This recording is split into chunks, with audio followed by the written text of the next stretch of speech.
സ്നേഹപ്പെട്ട എല്ലാവർക്കും പ്രതിനിധിയിലേക്ക് സ്വാഗതം. സൂക്ഷിച്ച് നിന്നെ തന്നെ ജാഗ്രതയോടെ കാത്തുകൊള്ളുക. ആവർത്തനം 4:1-9 വാക്യങ്ങൾ. ഇസ്രായേൽ വാഗ്ദത്ത ദേശത്തേക്ക് പോകാൻ ഒരുങ്ങുമ്പോൾ തൻ്റെ ജനം തങ്ങളെ തന്നെ ജാഗ്രതയോടെ കാത്തുകൊള്ളണമെന്ന് ശ്രദ്ധാലും ജാഗ്രത പുലർത്തുന്നവരായിരിക്കണമെന്ന് ദൈവം ആഗ്രഹിച്ചു. അതുകൊണ്ട് അവൻ്റെ എല്ലാ ചട്ടങ്ങളും വിധികളും ആവർത്തനം 4:1-2 പറയുന്ന പോലെ അനുസരിക്കാനും അനുസരിക്കാത്തവരുടെ മേൽ വന്ന മുൻകാല ന്യായവിധി ഓർക്കാനും അവൻ അവരോട് കൽപ്പിച്ചു. വാക്യം 3-4. അവർ സ്വയം പരിശോധിക്കാനും അവരെ ആന്തരിക ജീവിതത്തെ നിരീക്ഷിക്കാനും ജാഗ്രതയുള്ളവരായിരിക്കണം. വാക്യം 9.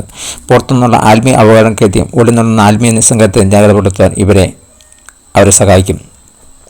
നമ്മുടെ ജാഗ്രത ഉപേക്ഷിച്ച് നിസ്സംഗതയിലേക്കും ആത്മവഞ്ചിയിലേക്കും വീഴാൻ എളുപ്പമാണ്. എന്നാൽ ജീവിതത്തിൽ വീഴ്ച സംഭവിക്കാതിരിക്കാനുള്ള ശക്തിയും, വീഴ്ച സംഭവിച്ചാൽ അവൻ്റെ കൃപയാൽ ക്ഷമയും നൽകുവാൻ ദൈവത്തിന് കഴിയും.